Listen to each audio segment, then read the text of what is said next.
আপনাদের সবাইকে খুব একটা ইম্পর্টেন্ট কথা বলে দিই। এই সংসারে অন্যান্য দেবদেবী তাদের পুজো করতে করতে যদি ছেড়ে দেওয়া হয় তারা কিন্তু রুষ্ট হয়ে যায়, কুপিত হয়ে যায়। অনেকে অভিশাপও দেয়, অনেকে দণ্ডও দেয়, কিন্তু একমাত্র শ্রী নারায়ণ এমন দেবতা, নারায়ণের আপনি যদি পুজো নাও করেন, আপনি যদি গোবিন্দের সেবা ছেড়েও দেন, তবুও তিনি কখনো রুষ্ট হন না। কেন? তিনি হলেন জগৎ পিতা, আর প্রত্যেকটি জীব হলো তার সন্তান। তার সন্তান যদি কোনো ভুলও করে থাকে, মাতা পিতা তাকে ক্ষমা করেন। আর তিনি তো হলেন জগৎ পিতা, তিনি হলেন পরম ক্ষমাশীল। ভগবান কখনো কাউকে অভিশাপ দেন না, ভগবান কখনো কোনো নিজের সন্তানকে অভিশাপ দেন না, তার উপরে রাগ করেন না, ক্রুদ্ধ হন না যে তুই আমার পুজো ছেড়ে দিলি কেন। বলে ভগবানের পুজো না করলে ভগবানের কি কোনো কষ্ট হয়? ভগবানের কোনো ফরক পড়ে না, ভগবানের কিচ্ছু যায় আসে না। আপনি ভগবানের পুজো করুন চাহে পুজো না করুন, গোবিন্দের কোনো কিছু যায় আসে না। কেন? তিনি হলেন ভোক্তা। খুব মন দিয়ে শুনবে, তিনি কে? তিনি হলেন ভোক্তা। তো ভোক্তা যেই কোনো রূপে ভোগ করেই নিয়ে থাকেন। আপনি যদি সূর্যের পুজো করেন, তা সূর্যের পুজো করলে সেই পুজোটা কোথায় যাচ্ছে? ভগবান বলছেন সূর্য রূপে আমি পুজো গ্রহণ করছি। আপনি কালীর পুজো করছেন, দুর্গার পুজো করছেন, পুজো কোথায় যাচ্ছে? বলে সেই রূপেও পুজো আমি গ্রহণ করছি। খুব মন দিয়ে শুনবে, আপনি শিবের পুজো করছেন, তা শিব রূপে পুজো যাচ্ছে কোথায়? শিবের মাধ্যমেও সেই পুজো গ্রহণকে করছেন স্বয়ং গোবিন্দ করছেন।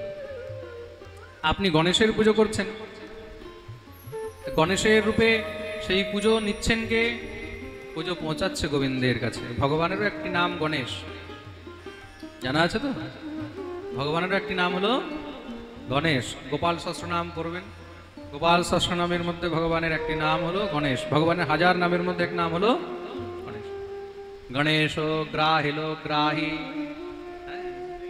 ভগবানের এক নাম হলো গণেশ। প্রেম সে বলো,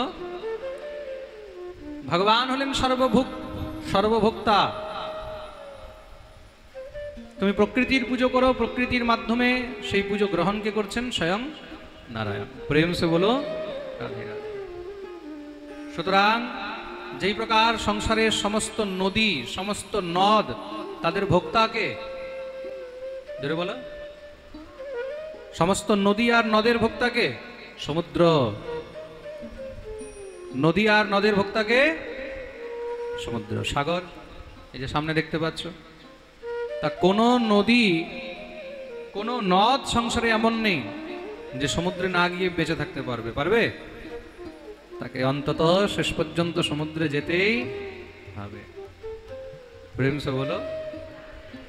তদ্রূপ এই সংসারের মধ্যে আপনি যতই পুজো, যতই সাধনা, যতই কিছু করুন, যতই মহারাজ ধর্ম করুন, যতই পন্থ করুন, যত মহারাজ এদিকে ওইদিকে যান, ঘুরে ফিরে শেষ পর্যন্ত আপনাকে সমুদ্ররূপী নারায়ণের শরণাপন্ন হতেই হবে। তো বৈষ্ণবগণ ঘুরে ফিরে সেবা করতে চায় না, বৈষ্ণবগণ ঘুরে ফিরে গোবিন্দের কাছে পৌঁছাতে চায় না, তারা ডাইরেক্ট পৌঁছাতে চায়। তার জন্য এদিক ওদিক সেবা পূজা, এদিক ওদিক নানা ধর্মে, নানা মত, নানা দেবদেবী এসব পরিত্যাগ করে দিয়ে একমাত্র নারায়ণ মানে গোবিন্দের শরণাপন্ন হয়ে থাকেন। কেন? বলে যদি সমুদ্রে গিয়ে মিলতে হয় আমরা ডাইরেক্ট চলে আসি। প্রেম সে বলো। দেখো, ভজন করা খুব ভালো, কিন্তু ভজনের ঢং করা অনেক খারাপ। ভজন করো, সাধন করো, খুব ভালো, কিন্তু ভজনের ঢং করে কোনো লাভ। দেখুন, ওই যে বলেছি না, জীবনে মাঝে মাঝে একটু একটু কষ্ট থাকা দরকার। মানুষ যদি ঝটকা না খায় না, ঝটকা না খেলে মানুষ ঠিক জায়গায় থাকে না, সোজা রাস্তায় চলে না। প্রেম সে বলো। ঝটকা খেয়েছে, অভিশাপ যখন দিয়েছে সঙ্গে সঙ্গে কাঁদতে লেগেছে, প্রভু আমার উদ্ধার কি করে হবে, কৃপা করুন, আমার দ্বারা ভুল হয়ে গেছে। তখন ঋষি কৃপা করলেন, বলে ঠিক আছে যাও। সাধুর হৃদয় দেখুন, সাধু কিন্তু ক্ষমাশীল হয়। যার হৃদয়ে ক্ষমা নেই, মনে রাখবে সে সাধু নয়, তাকে অসাধু বলা হয়েছে। কি বলা হয়েছে? অসাধু। সাধুর প্রথম গুণ হলো ক্ষমা। সাধুর প্রথম গুণ কি? জোরে বলো। ক্ষমা। প্রেম সে বলো। এটা হলো সাধুর গুণ। আপনি কোনো ভুল করলেন, সে আপনাকে দণ্ড দিয়ে দিল, কিন্তু যখনই আপনি চরণে পড়ে ক্ষমা চাইবেন, সাধু সঙ্গে সঙ্গে সব ভুলে তোমাকে ক্ষমা করে দেবে, বলে ঠিক আছে, যা যা হয়েছে হয়েছে। তার জন্য ভগবানও জীবনে মাঝে মাঝে কিছু না কিছু ঝটকা দিতে থাকে। তার জন্য মনে রাখবে, জীবনে দুঃখের অনেক দরকার আছে। আরেকটা জিনিস মনে রাখবে, জীবনে যদি দুঃখ না আসে না, যদি কষ্ট না আসে, তাহলে সংসারে কিন্তু মানুষকেও চেনা যায় না। এই সংসারে মানুষকে চেনা যায় কিন্তু দুঃখের সময়, কষ্টের সময়। কে কতটা আপন, এটা একমাত্র কষ্টের সময় চেনা যায়। মনে রাখবে, যে আপন হবে সে দুঃখের মধ্যেও কিন্তু তোমাকে ছেড়ে যাবে, কষ্টের মধ্যেও সে সব সময় তোমার সহযোগ করেই যাবে। আর যে স্বার্থী, মনে রাখবে, সেই স্বার্থী ব্যক্তি যখন তোমার দুঃখ আসবে, কষ্ট আসবে, সঙ্গে সঙ্গে সেখানেই তোমাকে ছেড়ে পারে।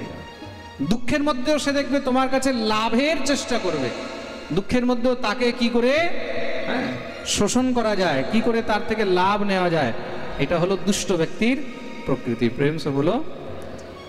তার জন্য ভগবানকে মাঝে মাঝে না প্রার্থনা করেও দুঃখ চাইতে হয়, প্রভু একটু দুঃখ দিও। কেন? ভগবতী কুন্তী চেয়েছিলেন না, বিপদঃ সন্তনঃ শাশ্বত তত্র তত্র জগদ্গুরু। যদি অভিশাপ না দিতেন তাহলে কুবেরের দুই পুত্র নলকুবর মণিগ্রীব, তাদের কোনোদিন বুদ্ধি ঠিকানায় লাগতো না। এই সংসারে যেমন রাজা তেমনই প্রজা হয়। খুব মন দিয়ে শুনবেন। আমাদের ভারতের মধ্যে এক রাজা হয়েছিল সম্রাট অশোক। আপনারা হয়তো ইতিহাসের মধ্যে সবাই পড়েছেন, নাম ছিল সম্রাট অশোক। চন্দ্রগুপ্তের পুত্র ছিল বিন্দুসার, তার পুত্র ছিল অশোক। এই সম্রাট অশোক বৌদ্ধ ধর্ম গ্রহণ করেন, বুদ্ধ ধর্ম। রাজা যখন বুদ্ধ ধর্ম গ্রহণ করেছে, তো রাজাকে দেখে আস্তে আস্তে প্রজাও বুদ্ধিষ্ট হয়ে গেছিল। প্রায় তখন ভারতবর্ষের মধ্যে বুদ্ধ ধর্ম প্রচারিত হয়। কেন? রাজা যেই ধর্মের হয়, আস্তে আস্তে প্রজার মধ্যেও তার প্রভাব হয়। কেন? রাজা তখন প্রজাকে প্রেসারাইজড করে। আমি যদি বৈষ্ণব হই, তাহলে আমি বৈষ্ণবতারই প্রচার করব, তাই তো? আমি তো আর বুদ্ধ ধর্মের প্রচার করব না, করব কি? তা আমার কাছে যারা আসবে, আপনারা যতজন এখানে পাঠে আসবেন, আমি সবাইকে বৈষ্ণবতারই উপদেশ করব। আমি যদি বুদ্ধিষ্ট হই, তাহলে আপনাদেরকে বৈষ্ণবতার প্রচার কখনোই করব না, আমি তখন বুদ্ধ ধর্মের প্রচার করব। তা যারা আমার কাছে আসবে, পাঠ শুনবে, তাদের মধ্যেও তখন বুদ্ধ ধর্মের প্রভাব বাড়বে। আমি যদি খ্রিস্টান হই, তাহলে আমি আপনাদের কাছে খ্রিস্টান ধর্মের প্রচার করব, তাই তো?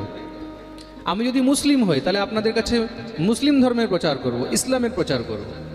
তা যে যেরকম হয়, সে চায় সবাই যেন তেমনই হয়। তো রাজার ধর্মের অনেক বড় প্রভাব হয়। অশোক তিনি বুদ্ধ ধর্ম স্বীকার করেছিলেন বলে জায়গায় জায়গায় বুদ্ধ মন্দির তৈরি করেছেন, জায়গায় জায়গায় বুদ্ধের মূর্তি তৈরি করেছেন। তার জন্য বুদ্ধ ধর্মের অনেক প্রচার হয়েছে। এক দেশ আছে কম্বোডিয়া, আপনারা হয়তো দেখেছেন হবে, কম্বোডিয়া অনেকে পড়েছেন হবে। কম্বোডিয়া দেশের মধ্যে আগে 100% সব হিন্দু ছিল। ওখানকার রাজার নাম ছিল পুরুষোত্তম সিং। রাজার নাম ছিল পুরুষোত্তম সিং দেব বর্মা। বিচার করে দেখুন, সেই রাজা পুরুষোত্তম সিং ইসলাম ধর্ম থেকে একটু প্রেরিত হয়ে, ইসলাম ধর্ম থেকে মোটিভেট হয়ে তিনি ইসলাম স্বীকার করে নেয়। আর নিজে যখন তিনি ইসলাম স্বীকার করেন, আস্তে আস্তে সম্পূর্ণ রাজ্যকে তিনি ইসলাম বানিয়ে দিয়েছেন।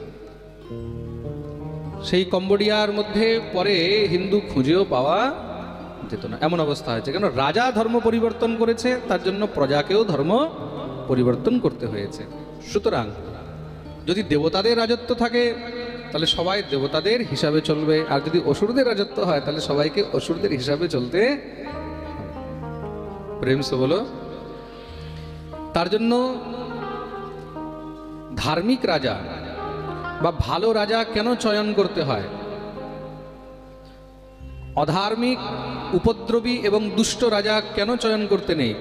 যেমন রাজা হবে রাজ্যের মধ্যে, তেমনই তার প্রভাব হবে। প্রেম সে বলো। একটা কথা মনে রাখবেন, যে দুষ্ট ব্যক্তি সে আপনাকে কখনো ভালো রাস্তা দেখাবে না, ভালো উপদেশ করতে পারবে না। সে যেইভাবেই হোক আপনাকে সবসময় অসৎ পথেই নিয়ে যাওয়ার চেষ্টা করবে। যে ভালো হবে সে আপনাকে সবসময় ভালো রাস্তায় নিয়ে যাওয়ার চেষ্টা করবে। খারাপ ব্যক্তি আপনাকে ভালো জায়গায় নিয়ে যাওয়ার চেষ্টা করবে না, আর ভালো ব্যক্তি আপনাকে খারাপ জায়গায় নিয়ে যাওয়ার চেষ্টা করবে না। যে যেমন হয়, জৈসা সঙ্গ বৈসা ঢং, যেমন সঙ্গ তার প্রভাব তেমনই হয়। প্রেম সে বলো। আপনি চুম্বকের সঙ্গে লোহাকে কিছুক্ষণ ধরে ঘষুন, আর ঘষতে ঘষতে তার সঙ্গে এবার আরেকটা লোহাকে টাচ করুন, দেখবে এবার লোহার সঙ্গে লোহা লেগে যাবে, কেন তার মধ্যে চুম্বকের প্রভাব অনেকটা পড়ে যায়। তার জন্য সবসময় ভালো লোকের সঙ্গ করো। বলেছে না, তুলসী সঙ্গতি সাধু কি হরে কোটি অপরাধ। জীবনে ভজন সাধন যদি নাও করতে পারো, কোনো ভজনশীল ব্যক্তি, সৎসঙ্গশীল ব্যক্তি, কোনো সৎ ব্যক্তির সঙ্গ করলেও কিন্তু অপরাধ থেকে মুক্তি হয়। প্রেম সে বলো।